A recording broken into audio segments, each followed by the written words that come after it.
কেন এখনো এই মধ্যযুগীয় অন্ধকার, যেটা মুসলমানরা বলে আইএমএ জাহিলিয়া, অন্ধকার যুগ, এটা কেন চলবে? সর্বসম্মুখে সবার সামনে, সারা দেশবাসীর সামনে আমি বলছি, তরিকা সম্পূর্ণ রূপে বানোয়াট। তরিকার সাজরা এটা বানোয়াট, কাদরিয়া চিশতিয়া নকশবন্দিয়া বানোয়াট। আরবি শব্দ বানোয়াট আর বাংলা হলো মিথ্যা রটনা। যেখানে আমাদের নবীজি রক্ত মাংসে গড়া মানুষ নয়, আমাদের এই উপমহাদেশের বক্তা, আলোচক, জিহাদি, যুক্তিবাদী, এরা বয়ান করে কোরআন মাজিদে একটা আয়াত আছে, আনা বাশারুম মিসলুকুম, আমি তোমাদের মতো একজন প্রাণোচ্ছল, জীবন উদ্দীপ্ত। এইটা হবে বাংলা অর্থ। ওরা বাসার মানে মানুষ নিয়ে মাদ্রাসার বারান্দা ঘোরা, আলিয়া মাদ্রাসার বারান্দা ঘোরা উন্মাদ মুফতি, এরা মাতাল মুফতি, কমিয়ার বারান্দা ঘোরা যুক্তিবাদী, জিহাদি, ওটা উন্মাদ। একটা শব্দের অর্থও জানে না। এরা বলছে যে কোরআন মাজিদে আছে, হে বন্ধু, হে নবী, আপনি বলুন আনা বাশারুম মিসলুকুম, আমি তোমাদের মতো মানুষ। তাহলে মানুষের আরবি আছে নাস, নাস অর্থ মানুষ, রিজাল অর্থ মানুষ আরবিতে, আবার মারু অর্থ মানুষ, আবার বাসার অর্থ মানুষ। যেমন আমরা যদি বলি জল, বাড়ি, অম্বু, সলিল, বৃষ্টি, এগুলো শুধু জলেরই না। বাংলা ভাষায় পানি হিন্দি ভাষা, পানি কি হিন্দি ভাষা মনে থাকবে। আর আমরা পানি নিয়ে খুব পাগল। জল বললে কয় শালা হিন্দু, তাই না? জল বললে, বাংলা ভাষা বললে কয় ওই হিন্দু। পৃথিবীর ভিতরে সবচেয়ে মূর্খের যদি কোনো অঞ্চল থাকে আমাদের অঞ্চল। আমি বাংলা ভাষা, আমার মায়ের ভাষা, আমার মাতৃভাষা, যে ভাষার জন্য রক্ত দিয়েছি, জীবন দিয়েছি, এই ভাষায় যখন জল বলবো, এই মূর্খরা তখন বলে ওই হিন্দু। পানি বললে ভালো, পানি আমার বাংলা ভাষা না, এটা কি ভাষা? হিন্দি ভাষা। কলকাতায় সবাই জল বলে, পশ্চিমবঙ্গে সবাই জল বলে, অথচ আমাদের মাতৃভাষা বাংলা, আমাদের পূর্ববঙ্গে সবাই পানি বলে। সেটা হয়েছে না। আমরা জল বলবো, ওরা পানি বলবে, সেটা হলো মিথ্যা কথা না। আমরা পানি বলবো, এরা জল বলবে। আমাদের অঞ্চলের সকল মূর্খরা জল বললে বলে দেরে হিন্দু হয়ে গেছে। কথা বুঝছো? উল্টা হয়েছে না? তেমনি কাদরিয়া, চিশতিয়া, নকশবন্দিয়া, মুজাদ্দিদিয়া, ওয়াহাদানিয়া, তারওয়াসি, ওয়াইসিয়া, সবগুলো এরকম মিথ্যা। সত্য হলো জীবন দর্শন, মানুষের বাস্তব জীবনে যা ঘটবে এটা হলো সত্য। আমাদের এই মানব দেহের ভিতরে যেগুলো ইনস্টল করা আছে, আত্মা, মন, জ্ঞান, রিহু, রুদ্র দশা, ভালা মন্দা, এগুলো আমাদের দেহের ভিতরে আমাদের মানসপটে যা ক্রিয়া করে সেগুলো হলো বাস্তব। আর বাকি যা আছে সব হলো ওইরকম উল্টা। এখানে কোরআন মাজিদের আয়াতেই বলা, ওই আয়াতটার আবার যাবো আমি, বলা আছে যে নবী তোমাদের মতো মানুষ নয়। যেমন মোহাম্মদের ব্যাপারে বলা আছে যে মাকানা মুহাম্মাদুন আবা আহাদিম মির রিজালিকুম ওয়ালাকিন রাসূলুল্লাহ ওয়া খাতামান নবী। মোহাম্মদ, যার বাংলা আমরা বলতে পারি সাই, মোহাম্মদের বাংলা বলা হয়েছে প্রশংসিত, প্রশংসার পাত্র। সেই প্রশংসিত বস্তু বা প্রশংসিত বিষয় বা বস্তুটি তোমাদের মতো কোনো মানুষের পূর্বপুরুষ ছিলেন না, ওয়ালাকিন রাসূলুল্লাহ তিনি ছিলেন কায়ের তত্ত্ববাহক ওয়া খাতামান নাবিয়্যিন, এবং তিনি ছিলেন সকল ভাববাহকের শেষ। মোহাম্মদ সেটাই নবী বলে প্রচার করা হয় মুসলমানদের আলিয়া মাদ্রাসা এবং কওমে আছেন নেসাবে। নবীর নাম কি? নবীর নাম মোহাম্মদ বলে না? নবীর নাম যেখানে মোহাম্মদ, আর সেই মোহাম্মদ কোরআন মাজিদ বলছে যে উনি তোমাদের মতো কোনো পূর্বপুরুষের পিতা ছিলেন না। বহু জায়গায় প্রমাণ আছে যে উনি আমাদের মতো জনিজাতভাবে জন্ম নেন নাই। এবং নবী যখন মানে কথিত বা কল্পিত নবীর মৃত্যুর সময় বা প্রয়াণের সময় তার জানাজাও, প্রয়াণের পরে তার জানাজাও সঠিকভাবে হয়েছে কি হয়নি এইটারও হাজারো মত। জানাজার ইমাম কে ছিলেন, জানাজা আদৌ পড়ানো হয়েছে কিনা, আমাদের দেশে যে সিস্টেমে জানাজায় দাঁড়ানো হয় ওইভাবে হয়েছে কিনা কেউই জানে না। কতদিন পর্যন্ত? 3 দিন পর্যন্ত ওই কথিত কল্পিত রূপকথার নবীর দেহ মাটির উপরেই ছিল। কি খেলাফত নিয়ে গন্ডগোল, খেলাফত নিয়ে গন্ডগোল, খেলাফতের দ্বন্দ্ব মিটে নাই, এই জন্য দাফনও করা হয় নাই 3 দিন পর্যন্ত। এ জায়গায় একটা এই নিদর্শন বা চিহ্ন রয়ে গেল। নবী 3 দিন পর্যন্ত আমাদের দেহের কে বাইরে থাকে? আমাদের দেহের বাইরে থাকে রজস্রাব, 3 দিন বাইরে থাকে, 7-8 দিন থাকে। এই নবী বলছে যে আনা বাশারুম মিসলুকুম, আমি তোমাদের মতো একজন প্রাণোচ্ছল। কাদেরকে বলছে? আমাদের দেহের যে অঙ্গ প্রত্যঙ্গ, চক্ষু কর্ণ নাসিকা জিহ্বা ত্বক, এই ইন্দ্রিয়াদি রিপুরুদ্র দশা, এইগুলা এদেরকে রজস্রাব বলছে যে চোখ ভাই, চোখ দাদা, নাক দাদা, তোমরা যেমন প্রাণোচ্ছল আমিও তোমাদের মতো একজন প্রাণোচ্ছল, আমিও তোমাদের মতো একজন জীবন্ত। এটা রজস্রাবের কথা। আনা বাশারুম মিসলুকুম, আমি তোমাদের মতো একজন প্রাণোচ্ছল। আর আমাদের দেশে যারা জিহাদি, যুক্তিবাদী, আব্বাসী, মাদানি আছে, এরা বলছেন, নবী বলছেন যে আনা বাশারুম মিসলুকুম, আমি তোমাদের মতো মানুষ। এই উন্মাদরা একবারও কি দেখছে যে বাশার শব্দের আরো অর্থ আছে?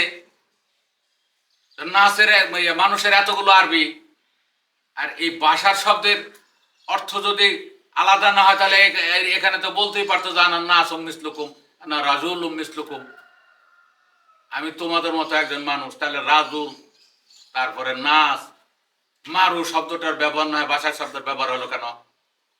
ভাষার শব্দের অর্থ মানুষ। সেই মানুষটা তোমার মতো আমার মতো জনিজাত রক্ত মাংসের মানুষ না, সেটা হলো সোনার মানুষ, ভাবের মানুষ, রসের মানুষ, রূপের মানুষ, অধর মানুষ। ভাষার মানে সোনার মানুষ, রসের মানুষ, রূপের মানুষ, অধর মানুষ। মনে থাকবে? যেমন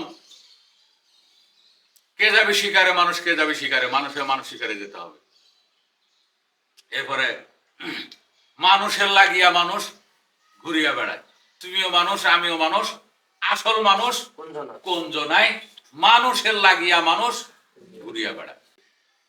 আধারি ওই মাতালদের উদ্দেশ্যে বলছি, তুমিও মানুষ, আমিও মানুষ, আসল মানুষ কোন জনায়? মানুষের লাগিয়া মানুষ খুঁজিয়া বেড়ায়। আবার লালন সাহেব বলছে যে আমি এক লালন খুঁজি আরেক লালন রে। সেই মহলে লালন কুঞ্জন, তাও লালনের ঠিক হলো না। কবি লালন আরেকজন লালনকে বলছে, কবি লালন বলছে সে আর লালন একখানে রয় তবু সহস্র যোজন থাকবে। সে হলো আমার এই সোনার মানুষ, এই বাসার প্রাণোচ্ছল। বাসার এখানে সোনার মানুষ, রূপের মানুষ, অধর মানুষ, প্রাণোচ্ছল। যে প্রাণোচ্ছল সেই বাসা। তাহলে রজসেরও একটা প্রাণোচ্ছল। সে বলছে যে রজস্রাব বলছে জানা বাসার মিসলুকুম, আমি তোমাদের মতো একজন প্রাণদীপ্ত, প্রাণোচ্ছল। এইটাকে ওরা নিয়ে যায় একেবারে রাসূলকে মানুষ, নবীকে মানুষ বানিয়ে মানুষের মতো আচরণ দিয়ে, বিবাহ দিয়ে সংসারে আনে। ওই হাদিস ভিত্তিক। কোরআন বলছে যে হলো সোনার মানুষ, আর এরা নিয়ে যে মাটির মানুষ, এই নিয়ে বিতর্ক আমাদের দেশেই আছে। এই এর সাথে বিতর্ক করে, এর সাথে বিতর্ক করে। আর কাভারের কোম্পানি তো বাংলাদেশে এখন সারা পৃথিবীর ভিতরে কাভারের কোম্পানি নারায়ণগঞ্জ, এটা জানেন? যারে তারে কাভার ফতোয়া দিবি, ওর মতের ওই নিজেই একজন উন্মাদ মাতাল, ওই মাতাল আবার আরেকজনকে কাভারের ফতোয়া দিয়ে দেয়। এদের সবার জন্য ফাঁসির দড়ি ঝুলতেছে। এই যে গণেশেরা তৈরি করতেছে, গণেশকে এখন সাজাইতেছে আর কি পূজা দেওয়ার জন্য। এই গণেশ উল্টে গেলে এটার জন্য ফাঁসির দড়ি ঝুলতেছে। ঘরে ঘরে উগ্রবাদ জঙ্গিবাদেরা পৌঁছাই দিতেছে। আগে দিয়েছে জাকির নায়েক, সারা মুসলিম বিশ্বে উগ্রবাদ জঙ্গিবাদ প্রচার করেছে, ঘরে ঘরে ঢুকিয়েছে। এরপরে আরো কিছু বক্তা এসছে, এরা এখন উগ্রবাদকে চাষ করা শুরু করছে ঘরে ঘরে। মসজিদে মসজিদে, মাদ্রাসায় মাদ্রাসায় উগ্রবাদের চাষ হবে। শুধু আমার মতটা চলবে আর কারো মত চলবে না। কোরআন মানে পবিত্র কোরআনে বলা আছে লাকুম দিনুকুম ওয়ালিয়া দিন, তোমাদের মত পথ তোমার জন্য, তোমাদের জন্য, আমার মত পথ আমাদের জন্য। ওরা যে ইসলাম শব্দটা ব্যবহার করে, ইসলাম মানে শান্তিবাদ, এটা সৌহার্দ্যবাদ, সাম্যবাদ, শান্তিবাদ ইসলাম। ওরা এই শান্তিবাদ, সৌহার্দ্যবাদ, সাম্যবাদ একবারও মুখ উচ্চারণ করে না, কোন উন্মাদ। এরা সবাই বলে ইসলাম। ইসলাম মানে তো শান্তিবাদ। শান্তি মানে কি আশ্রম ভাঙ্গা? শান্তি মানে কি আশ্রমের ডেক ডেকসি ফ্যান ফ্রিজ এগুলো লুটপাট করা? এগুলো শান্তির ভিতরে পড়ে? আর কোরআন মাজিদ মান লয়? কোরআন মাজিদ যদি মানতো, তোমার মতবাদ তোমার কাছে, আমার মতবাদ আমার কাছে। কোরআন মাজিদ মানে না, কোরআনের একটা আয়াত মানে না। এরা হচ্ছে তৌহিদি জনতা। একটা আয়াত মানে না, এরা হচ্ছে মুফতি মাওলানা, এরা হলো মুহাদ্দিস মুফাসসির, হয়েছে তথাকথিত। জ্ঞানের গও তাদের কাছে নেই। আর জ্ঞানটাকে আগে বলা হয়তো যেটা এই জ্ঞান, সেটা এখন হয়েছে গান। গান থেকে হয়েছে জ্ঞান, জ্ঞান থেকে হয়েছে গান। যেমন আমরা যদি বলি যে সংস্কৃত ভাষাটা যখন বাংলা ভাষায় রূপ লাভ করছে, তখন কিছুটা পরিবর্তন হয়েছে, এটা ভাষার বিবর্তন। আগে ছিল জ্ঞান, এখন হয়েছে গান। হেরা জ্ঞানটাকে মানবে, গানটাকে মানবে না। এই গান বাজনা হারাম, গান বাজনা নাই ইত্যাদি নিয়ে লাগলো। আরে গানটাই তো জ্ঞান। জ্ঞানটাকে ছন্দে, জ্ঞানটাকে যখন পদ্য ছন্দ দ্বারা, দ্বিপদী ছন্দ, ত্রিপদী, চতুর্পদী, পঞ্চপদী, ষষ্ঠপদী আর অষ্টপদী ছন্দে যখন নির্মাণ করা হয়, তখন এটা হয় গান। জ্ঞানটা ছন্দবদ্ধ করলে হয় গান, সেটাই সুরে সুরে গাওয়া হয়। কেউ কি সাধারণ গান গায়? যে ওই কোরআন মাজিদে একটা আয়াত আছে লাহওয়াল হাদিস, হ্যাঁ, ওই অনর্থক কথা। গান কি অনর্থক কথা? কবি জালালের একটা গান অনর্থক? কবি লালনের একটা গান অনর্থক? না। এরা এইটা দ্বারা প্রমাণ করতে চেষ্টা করে যে গান বাদ্য হারাম। আবার হালালও প্রমাণ করে অনেকে আছে। আমাদের কথা এটা আমাদের কথাটা ছিল, তরিকা যতগুলো সারা বিশ্বে আছে, এগুলোর গোড়াই হলো ভুয়া, সাজরা হলো ভুয়া। এদের নাম উচ্চারণ করা সঠিক না। আমাদের দেশে কয়েক হাজার তরিকা আছে, সবগুলো কিন্তু ভুয়া। মূলটা হলো নবী তোমার আমার মতো আকারে কোনো মানুষ না, আমাদের দেহের কোনো না কোনো বিষয়বস্তু। যেমন আমরা বলি যে মানুষে বিদ্যমান বিষয়বস্তু ইন্দ্রিয়াদির বৈশিষ্ট্যের রূপক নামে নরত্ব আরোপ করে মানবায়ন, মানব চরিত্র, দেবদেবী চরিত্র, ঈশ্বর চরিত্র তৈরি করা হয়। তাইলে এই ঈশ্বর মানুষের সৃষ্টি, ঈশ্বর সবকিছু সৃষ্টি করছে এরকম না, ঈশ্বরকেই মানুষের সৃষ্টি করছে। নামটা তার তার এই বর্ণনাটা ব্রহ্মা, এটা মানুষের সৃষ্টি। তার আকার প্রকার মানুষ মনের মাধুরীতে, মনের রং তুলি দ্বারা বর্ণনা করেছে। আল্লাহ মানুষে তৈরি করছে। কিভাবে এসছে? আগে ছিল এল, হিব্রু এল দেবতা, এল থেকে এলিয়া, আল্লাহ হয়ে আল্লাহ হয়েছে, এটা একটা। অথবা ইলার আগে আল যুক্ত করে আল ইলা, পরে হয়েছে আল্লাহ। অথবা সেই লাত দেবীকে পুংলিঙ্গ দান করার জন্য, পুরুষলিঙ্গে আনার জন্য আল্লাহ, পরে হয়েছে আল্লাহ। এইভাবে এক একজন এক একভাবে আল্লাহ শব্দের উৎপত্তি ব্যাখ্যা করে। আমাদের এই মানব দেহের মধ্যে যে কালো বর্ণের একটি রস আছে, এইটাকে পার্সনিফাইড করে আল্লাহ চরিত্রটা তৈরি করা হয়েছে। তাহলে আল্লাহ বলি, ভগবান বলি, ঈশ্বর বলি, লর্ড বলি, এগুলো মানুষের তৈরি। লর্ড আমাদেরকে তৈরি করেনি, আমরা লর্ডের চরিত্র, লর্ডের বৈশিষ্ট্য তৈরি করছি। মানুষ সৃষ্টিকর্তা তৈরি করছে, সৃষ্টিকর্তা মানুষ তৈরি করে নাই, সবই রূপক গল্প। অর্থাৎ যেহেতু রক্ত মাংসের মানুষ না, সেহেতু যদি সৃষ্টিয়া তরিকা আপনার গুরুকে অমুক, তার গুরুকে অমুক, তার গুরুকে অমুক, তার গুরুকে আবু বকর, তার গুরুকে নবী। নবী যেহেতু রক্ত মাংসের মানুষ না, সিলসিলাটা পুরা ভুল। কি কও? কি কও? জোরে কও। কাদরিয়া তোমার গুরুকে অমুক, তোমার গুরুকে অমুক, তোমার গুরুকে অমুক, তোমার গুরুকে আলী, তার গুরুকে নবী। নবী যেহেতু রক্ত মাংসের মানুষ না, পুরা সিলসিলাটা বানোয়াট, পুরা সিলসিলাটা ভুল, মন গড়া তৈরি। এইভাবে মুজাদ্দিদিয়া একই, নকশবন্দিয়া একই। একটা ভুল একজনে তৈরি করছে, এটাকে টানতে টানতে আরো বাড়ানো হয়েছে। এই জন্য ওই লোক বললো যে আমরা 35 বছর চিস্তিয়া তরিকা, 35 বছর চিস্তিয়া তরিকায় ছিলাম, আমার দেহের কোনো কিছুই আমি জানতে পারিনি। সত্য না? এটা ওনার কথা, আমার কথা না। 35 বছরের ভিতরে কেন তোমাকে জানানো হলো না যে এই দেহের কোথায়, এই দেহের কোন কোন খানে বা কোন স্থানে কোথায় সেই আমাদের সৃষ্টিকর্তা আল্লাহ, কোথায় আমাদের বার্তাবাহক নবী, কোথায় আমাদের বার্তাবাহক রাসূল, কোন নবী এই দেহের কোন স্থানে, এইটা কেন তুমি জানতে পারলে না 35 বছরে? তোমার বয়স সারা, তুমি আর কবে জানবে? বুঝতে পারো ঘটনা কি ঘটছে?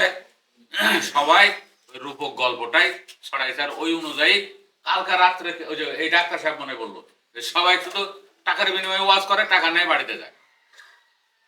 উনি বললো মনে হয় যশোর থেকে এসছে, উনি বললেন যে টাকার বিনিময়ে সবাই ওয়াজ করে, এরা তো কেউ ইসলাম প্রিয় না, কেউ তো কোরআন প্রিয় না। এই যে কজন লাভ হয় টাকার বিনিময়, আজারি মাদানি, এই যুক্তিবাদী, হ্যাঁ, এই জিহাদি, এই যে কজন লাভ হয়, কোরআনের পাখি, কোরআনের বক্তা, কোরআনের আলোচক, কোরআনের তাফসীর কারক, এগুলো কিন্তু সবই টাউল, টাকার বিনিময়ে ঘুরে, টাকা ছাড়া যাবে না। কিন্তু এটা পরিষ্কার কথা, যদি সবাই এই মাদ্রাসার মসজিদে দান বন্ধ করে দেয়, ইমামের বেতন বন্ধ করে দেয়, মানুষ যাবে? আর ইমাম আর থাকবে? একটা ইমাম থাকবে? অথচ পক্ষে বিপক্ষে মত থাকতেই পারে, পক্ষে বিপক্ষে মত থাকতে পারে। একজন বলে যে টাকার বিনিময়ে ইমামতি জায়েজ নাই, আরেকজন বলে টাকা ছাড়া এর পেট চলবে কিভাবে। টাকার বিনিময়ে যদি ওই ইমামতি করে, তাহলে যে ওই মানুষের নামাজের ট্রায়াল ট্রেনিংটা দিতেছে, ওর নিজেরটা কখন করে? প্রশ্ন আসে না? টাকার বিনিময়ে জামাত পড়াইলো আর ওর নিজেরটা আলাদা করছে, এমন তো করে না। তাহলে ওই টাকাটা নেয় কেন? টাকাটা দেয় কেন মুসলমানেরা? আসে না প্রশ্ন? তারপরে তুমি পাত দিলে পাছা দিয়া, পাছাটা না ধুইয়া তুমি হাত মুখ অঙ্গ প্রত্যঙ্গ ধুয়ে আসে অজু করে পবিত্র হয়ে গেলে, বললো এটা হয়েছে? যেই জায়গাটা অপবিত্র হয়েছে তোমার ওই জায়গাটা ধোয়া লাগবে, তাহলে না নাজাসাত বা ময়লা যাবে। হলো? হয় নাই তো? এটা হয় নাই। যেই জায়গা দ্বারা তুমি অপবিত্র করেছো সেই জায়গা কিন্তু ধোয়া নাই। তেমনি যে ইমাম ইমামতি করে, ওর উপাসনাটা কখন করে? মানে নামাজের কথাই ধরলাম, ওর নামাজকে আলাদা পড়ায়, টাকাটা নেয় কেন? ওর বিবেকটা প্রশ্ন করুক না, আমি তো আমারটা করলাম, টাকাটা নিলাম কেন? আর বিবেকটাকে প্রশ্ন করুক, জবাব দিতে পারবো না। ঠিক এইরকম ওরা যাকে আল্লাহ বলে সেটা করা চেনে না। আল্লাহকে যে একবার চিনছে সে আল্লাহ ব্যাপারে এত উগ্র হবে না। আর এরা আল্লাহকে না চেনার কারণে কি উগ্রতা প্রচার করে বর্তমানে। তাহলে আমাদের এই পর্বটা ছিল কি? তরিকা সকলগুলা কি মন গড়া বা বানোয়াট। এই বানোয়াট তরিকা মাযহাব থেকে বের হওয়ার সময় এসছে। এগুলো সবই রূপকথা, এগুলো সবই হলো রূপক। এখান থেকে আমরা যাতে পুরা দেশবাসীর উদ্দেশ্যে আমি বলছি, সবাই এই জায়গা থেকে বের হয়ে আপনার বাস্তব জীবন দর্শন আপনি চর্চা করুন। এটার নাম বলে ইলমে হাকিকত। আপনি মুক্তি পাবেন, কিন্তু এই তরিকা দ্বারা মুক্তি পাবেন না, পাবেন না, পাবেন না। জয় গুরু, জয়।